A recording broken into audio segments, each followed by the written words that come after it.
এক নারীর নীরব দান, যা শত বছর পরেও বিস্মিত করে। সালটা ছিল 1888। ফিলাডেলফিয়ার হ্যানিম্যান মেডিকেল কলেজের নির্জন কক্ষে এক নিঃশব্দ পরীক্ষা চলছিল। ডক্টর রুফার্ড বি উইভার তখন এক অসম্ভবকে সম্ভব করার কাজের মতো লক্ষ্য একজন মানুষের সম্পূর্ণ স্নায়ুতন্ত্র অক্ষত অবস্থায় বের করে আনা। শরীরের ভেতরে স্নায়ুতন্ত্র হলো যেন এক বিশাল জালের মতো।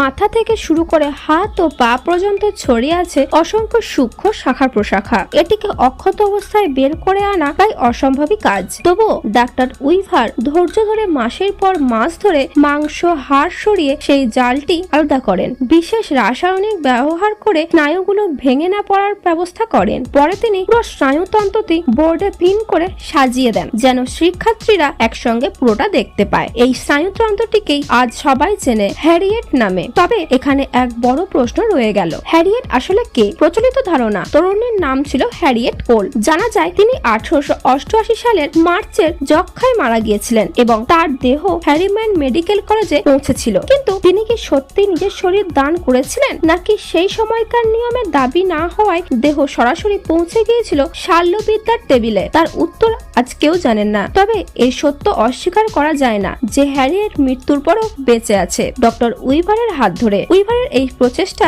চিকিৎসা শিক্ষার এক অসামান্য অবদান রেখে গেছে। হ্যারিয়েট ড্রেস্কেল বিশ্ববিদ্যালয়ের সংগ্রহশালায় রয়ে গেছে এক অমূল্য নিদর্শন হিসাবে। প্রজন্মের পর প্রজন্ম ধরে হ্যারিয়েটের এর নিদর্শন ছাত্রদের চোখের সামনে স্নায়ুতন্ত্রের সেই আশ্চর্য বিনাশ উন্মোচন করে চিকিৎসা শিক্ষাকে সমৃদ্ধ করে চলেছে। এটি আমার লেখা না, এটি একটি ফেসবুক পেজ থেকে সংগ্রহ করা হয়েছে। যিনি লিখেছেন তার নাম সৈকত বিশ্বাস। ভিডিওটি যদি ভালো লেগে থাকে তবে চ্যানেলটিকে অবশ্যই সাবস্ক্রাইব করবেন। আজকের মতো এই পর্যন্তই। দেখা হচ্ছে পরবর্তী ভিডিওটিতে। ভালো থাকুন, সুস্থ থাকুন, ধন্যবাদ।